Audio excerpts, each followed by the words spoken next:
Welcome everybody into the Celtics Blog podcast again. It's been a little bit of a drought over the last week or two, but now we are locked in and the news just started flowing tonight. That's the nature of the offseason. 8 years ago, LeBron did the decision, and now on July 9th, we have a new decision coming. Marcus Smart is in Las Vegas, not LA, Las Vegas, and so is Chris Grenham with his Summer League shirt. Welcome, Chris, for the first time on the Celtics Blog podcast. Yeah, thanks for having me on, Bobby. I appreciate it. There's a lot to talk about. I don't want to waste any time, but how's Las Vegas? How is it? What's been the most interesting story you got out of there? It's good. It's good. I mean, suddenly in the last, 2 hours, there's a ton of Celtics content after it was a little dry, besides Robert Williams getting hurt. So all of a sudden, there's a ton of news. It's like Keith Smith put it into perspective. If you've never been to Summer League, which this is my first time, it's basically like Comic-Con for the NBA. It's just like basketball people everywhere you look. It's like you're walking through Twitter and stuff. It's a ton of fun. I would highly recommend it for anyone. But today was a big Celtics day in terms of Marcus Smart news, Robert Williams news. So we'll get to let's count it down. I mean, Bill Size out there, Keith Smith is there. That's right. You're there. Am I missing anybody? I mean, every's there. Who's anybody? It's a big Celtics blog presence, which is perfect. Have you run into them at all? Yeah, I was with him at the Nuggets game the other night. Keith had his scout school. He was doing his scout school out here today, but I was with Bill in the Cox Pavilion today for the Celtics game as well. So it's been a lot of fun. Keith is on a roll. Scout school.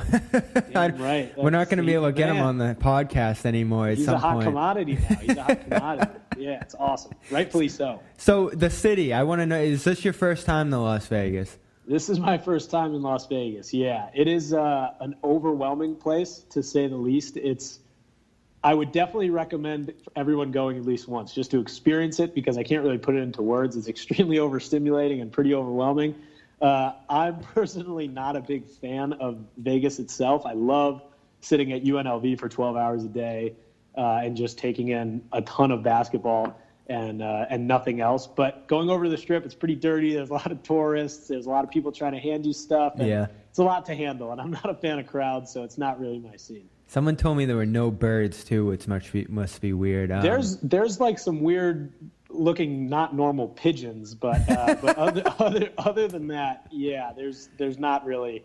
Yeah, there's no birds. Were you stunned to see Marcus Smart there tonight? Was anyone expecting him to be there? Because this is how it goes down. We got Keith reporting, we got you recording, Andrew Doxey is digging. So we're all digging here. We're all trying to figure out what's going on. I see the pictures flowing in from you, and that's basically the Celtics reporter entourage just chasing him through the staging, through the concourse. Yep, there's the word. Yeah. So how did that all start to go down tonight? Well, it was funny because before the game, it was Jaylen Brown. That was the buzz because Jaylen Brown, the report came out before the game that Jaylen Brown said he was considering playing, which is not the case. Like, he's not going to play. But they said that he was, he's not too good for Summer League and he wanted to play. Of course, that's something Jaylen would say. And so that was the buzz beforehand. Then he shows up. He's in the tunnel with Danny Ainge and the team. And so it was like, all right, that was great. And then Terry shows up. So Rozier's in the gym. So then there's a nice little entourage right on the court. It's Mike Zarin. It's Danny Ainge. So that was great. And so game ended, and we were over in the corner getting ready for the press scrums. And we start walking over towards the other side because they went down some freight elevator, and we had to go down to another locker room to meet the team or something. So when we're going over there, Marcus Smart walks past us, and everyone's like, "Whoa, what's he doing here?" And then that's when it all kind of started to go. So yeah, it was a shock. Supposedly, he's out here maybe for the contract negotiations, maybe not. There's a lot of Smart news flowing around right now. But yeah, that was a surprise. Yeah, interesting exchange. Ran into Brad Stevens, dropped a quick line with Jay King, I believe, about, wondering where the contract is, which has basically been the story of this whole Smart negotiation. Right. We've followed it for weeks and weeks. We had Sherrod saying tonight that the Kings are preparing an offer, which is interesting. I'm not sure how that's going to fall out, but we do know at this point there's only 4 teams with legitimate cap space to throw an offer sheet at him, and that's the Mavericks, Hawks, Bulls, who just signed Levine, so I'll take them out of the equation pretty much. And, of course, the Kings, who missed out on Levine. And that was interesting because at that point you only had 4 teams. 2 of them are battling over Levine. So you figure that Chicago's out when they match that offer. And What stunk about Chicago coming out of that offer, at least from my perspective, is that the Kings are not too crazy to throw some wild money at Smart. Yeah, I think you're smart to focus in on the Kings. I think they're the one team that really has a chance to throw this whole thing for a loop. Other than the other teams, I like you said, it's always the Kings. It's always the Kings, and the thing is with Sacramento is no one really knows what they're going to do because they don't always abide by normal logic. So I think they're the team to keep an eye on. I mean, there's plenty of things being thrown around, but right now I'm pretty sure it's just a whole lot of uncertainty, which a lot of times causes all these rumors to pop out. So I haven't really heard any real updates, but I think to keep an eye on the Kings is the smart and logical move here. Chicken fingers was the way to go out there. Yeah, I gotta stop. I've had too many chicken fingers, too much concession food out here. I gotta start like Uber eating food to the stadium or something like that. I gotta figure it out. That was another thing I heard about Vegas is that you need a bottomless stomach and unlimited funds. That was all in one tweet that I read today. And yeah, I'm getting to the bottom of my stomach and my funds. So I've gotta fix that. So what else do we need to know about the Smart situation as it stands tonight?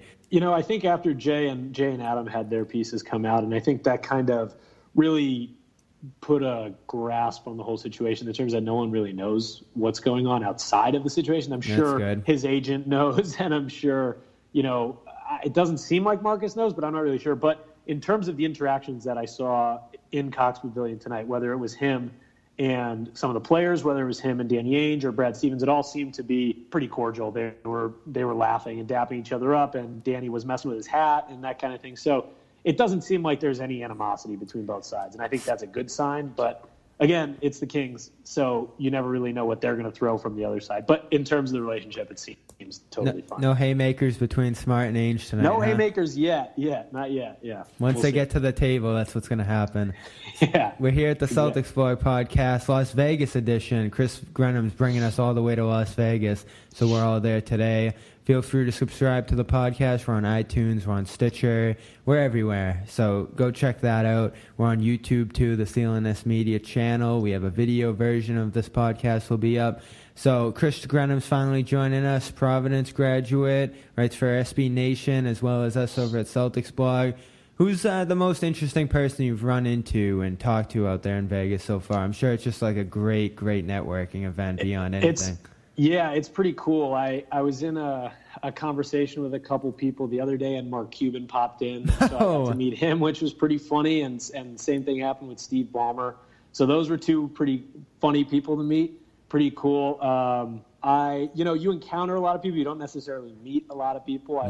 I was, sitting at the same table as Adam Silver this morning, or yesterday morning, which was cool. Sharing chicken fingers. Sharing chicken fingers, that's right. But it's just fun. You see a lot of people that, you had never seen in person, or you just get to kind of hang around people like, sitting next to Markelle Fultz and his $2,000 outfit, when he's decked out in Gucci stuff. It's just funny stuff like that. So it's a really cool experience. It's like a basketball utopia almost. So it's my kind of spot. Speaking of Markelle Fultz, Drew Hanlon tweeted something. Look out, Philadelphia. I think we know who he's talking about there.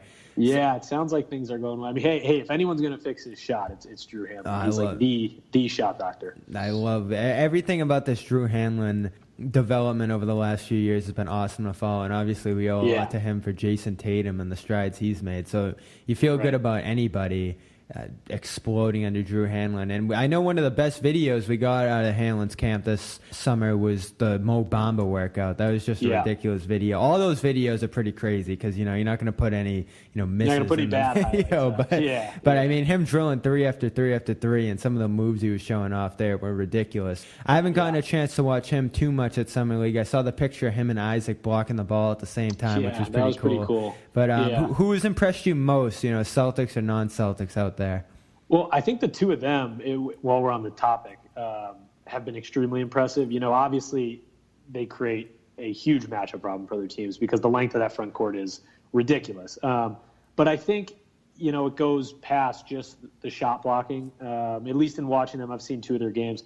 They spread the floor really well, and they can provide a lot of space. And they're 2 pretty athletic bigs. I watched Jonathan Isaac hit a couple threes today in the game, and that's something that a lot of guys his size just can't do. So if you add that into his game, just completely ignoring the fact that they're 2 monsters on the defensive end, I think they're going to be really dangerous for a lot for a lot of teams this year, just going up against the Magic. In terms of the Celtics, I've been really impressed with Jared Utoff. He was really good today. Obviously, Jabari Bird has had a great run. And that was kind of expected. He was one of the bigger names on this Summer League squad. And he's a restricted free agent, too, so they're going to have to figure that out. Yeah, who knows? Maybe the Kings will throw Max his way. I'm not sure. Now, that would be a true Kings move, now that we're talking about unpredictable Kings moves. That would be very on brand with Sacramento, yeah. What's the word with Bird? I'm sure you guys have talked to him. I know he said that he was trying to focus more on Summer League than free agency now. Yeah, he hasn't really said much about the contract stuff, but Jabari Bird's my guy. I mean, he's one of the nicer. I mean, he's a lot of fun to watch too. He's a lot of fun to watch. He's really funny in interviews today. He was saying that Jaylen Brown went Hollywood, but he was surprised. He said Jaylen was surprised by Bird's dunks the other day, and he said he should have known better. So he just gives you, funny comments like that. But he's confident on the court, and he's a guy who got some experience last year and really can provide some depth if they do bring him back. Deep down the roster, but still depth is depth. So I've been impressed with him. But my biggest takeaway is Hassan Martin. I was a big promoter of Hassan Martin going into Summer League, and I've been preaching Hassan Martin around the concourse at Thomas & Mack Center. And he's been good. He's got a lot of muscle. It's too bad that he's not a couple inches taller, and they basically already have his tool set in Shemi Ojeleye and essentially Gershon Yabusele. So it's tough, but maybe him and Utah could get camp invites. That's kind of where I'm leaning at the moment. Summer League's tough. You can get the camp invite, of course, but I mean, it's 3 to 5 games. Everybody's gunning for shots, opportunities. Yeah. You see some of the rotations out there. I was watching Denver and Minnesota, and Minnesota was some of the backdoor cuts that they were letting up with guys just standing there was insane. Yeah. So obviously these teams have a very limited span together.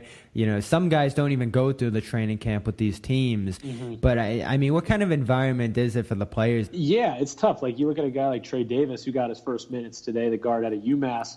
He hadn't played yet for the Celtics. He came out and he made good use of his minutes today. He spaced the floor well, created a lot for his teammates, and I think he finished with like 11 points, maybe something like that. But again, that's a guy who needed to make a lot of his minutes. So it's a pressure situation. And obviously there's GMs and scouts and personnel filling the gym. And so it's not like there's just a bunch of nobody's watching you. I'd imagine so. So Jaylen Brown, that was hilarious today. We mentioned it already, but he told the Undefeated that just out of nowhere that he's not too good for Summer League, which we know is bogus because he shredded it last year. He was amazing in that. I think they actually pulled him early. I'm not 100% sure about that. But. Yeah, they didn't. He basically forced his way into Summer League last year. He pushed that pretty hard. Yeah. So all of a sudden, year 3 comes around. A guy who was a prohibitive starter, one of the most improved players in the NBA.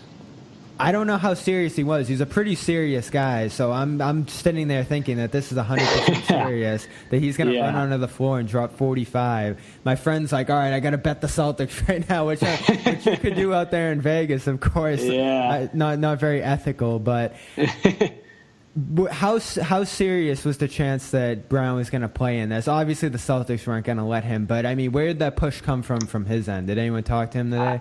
No one got a chance to talk to him today. I mean, I'm sure he was serious because, like you said, he can be a pretty serious guy. But, I mean, it's just not – the chance of him playing is not serious at all. It's just not going to happen. So, as he could be as serious as he wants, he's not going to step out on the floor on Wednesday or Thursday whenever they have their tournament game. It's just not going to happen. But it was a great quote and gave us some more content in a day that turned out to be pretty busy for Boston. It definitely gave me some laughs at work earlier. Yeah. Ooh. So – all of a sudden, Summer League's fun. Celtics wrapping up their slate. Playoffs are coming up, right? So they're going to be in a 2-1. Right. So it's they'll be in a 2-1, and I'm not sure. What it sounded like today was they'll either play on Wednesday or Thursday, depending on how the rest of the schedule, I guess, folds out. There's a smaller schedule tomorrow, but there's still some games left to be played. So Grenham's sticking around. So the Celtics. Robert Williams hasn't been around too much. 6 minutes so far through 3 games because he injured his knee. And there's a deeper issue going on with the leg there, apparently. Katz had some information on that tonight.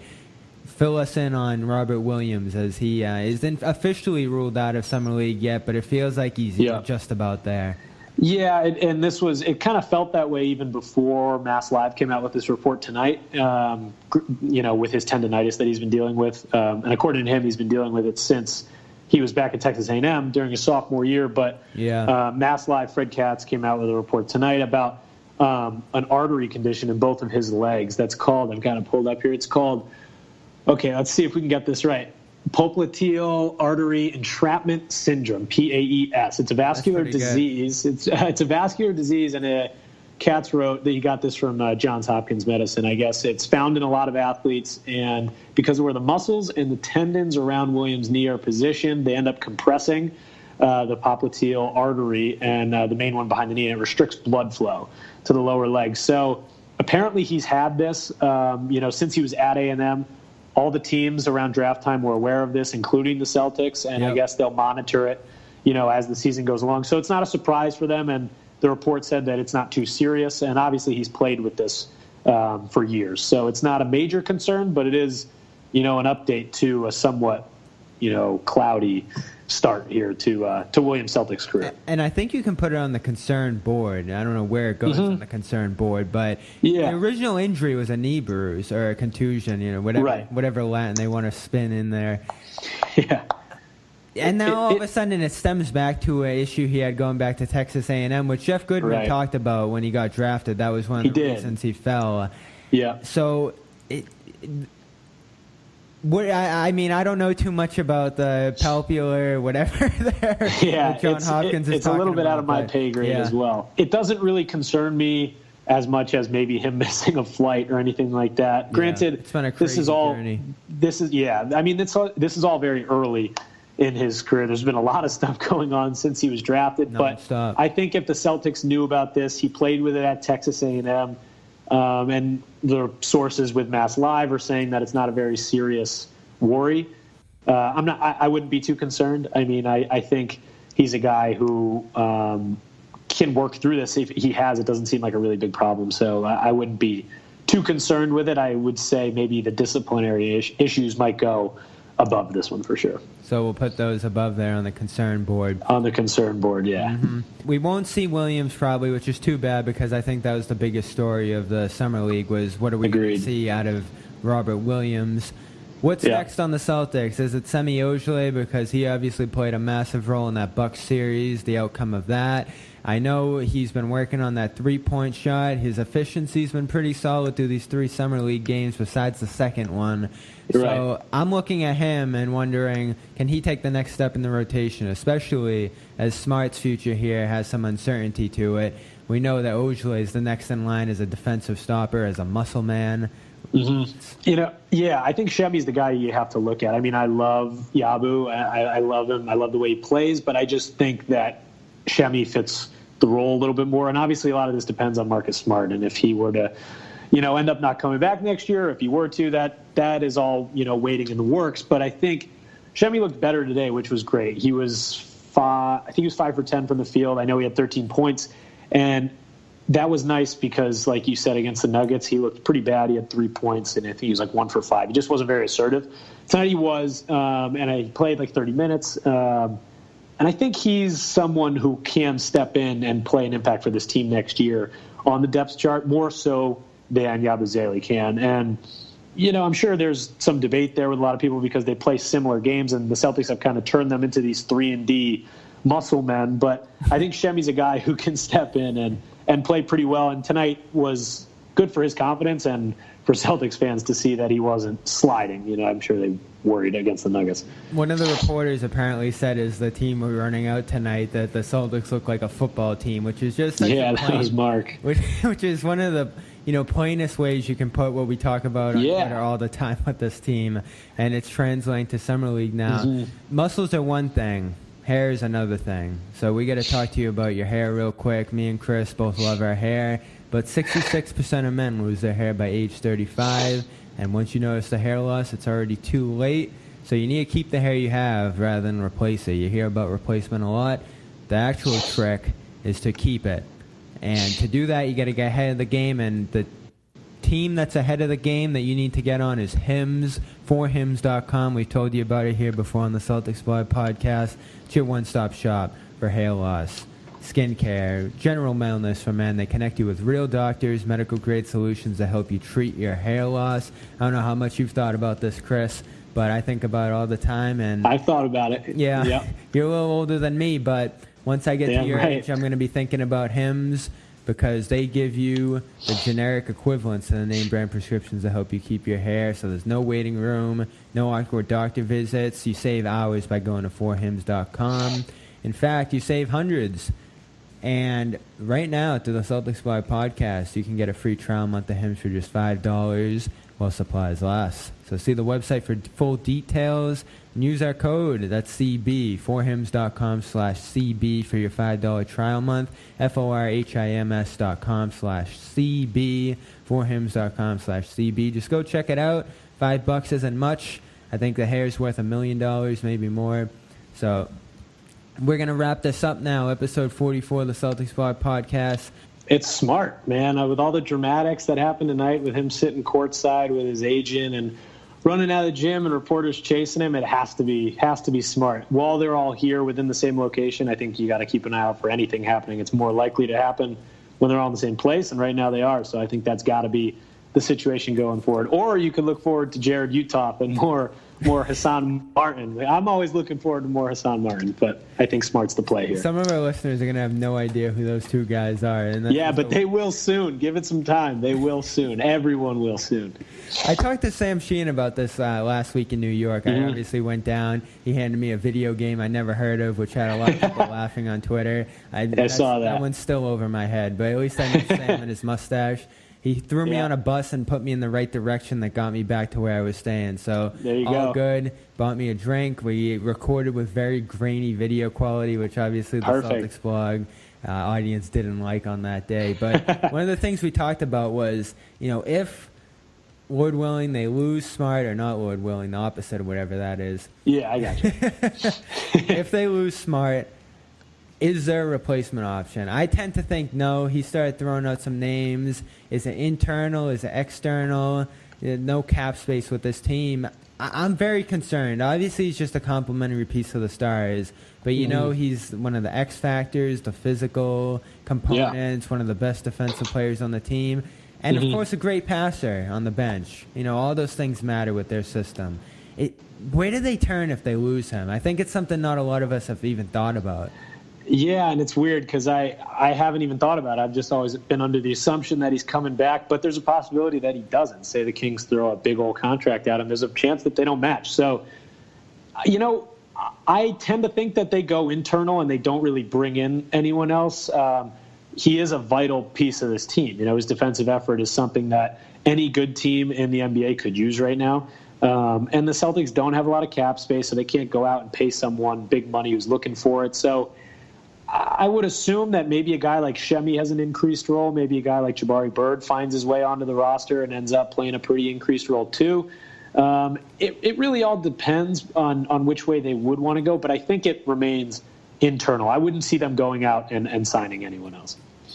That's Chris Grenham. I'm Bobby Manning. Stick with us as we take you through Summer League and into the rest of free agency. We know this can stretch all the way to August. We learned that last year. Yeah. The moves never end. They never we're end. Expecting less, we can have a surprise like tonight. So stick with CelticsBlog.com. Thank you, Chris. We love hearing from you as always, and I'm sure we'll be reading more out of Vegas. Sounds good. Thanks for having me on, Bobby. Reunion Arena in Dallas, where the Mavs and Lakers are playing tonight, was built in 1980. Now, you couldn't ask for a better facility. It's easily accessible, has all the comforts of a theater, and there isn't a bad seat in the house. But for some reason, there are those who prefer the Boston Garden, mostly those who wear Celtic green. What is so special about the Boston Garden other than the fact that it's 1,000 years old? Let's take a look. First of all, a garden it's not. It's a train station, really. One flight up and you're on the fabled parquet floor. Now, before you get all misty-eyed about the parquet, take a closer look.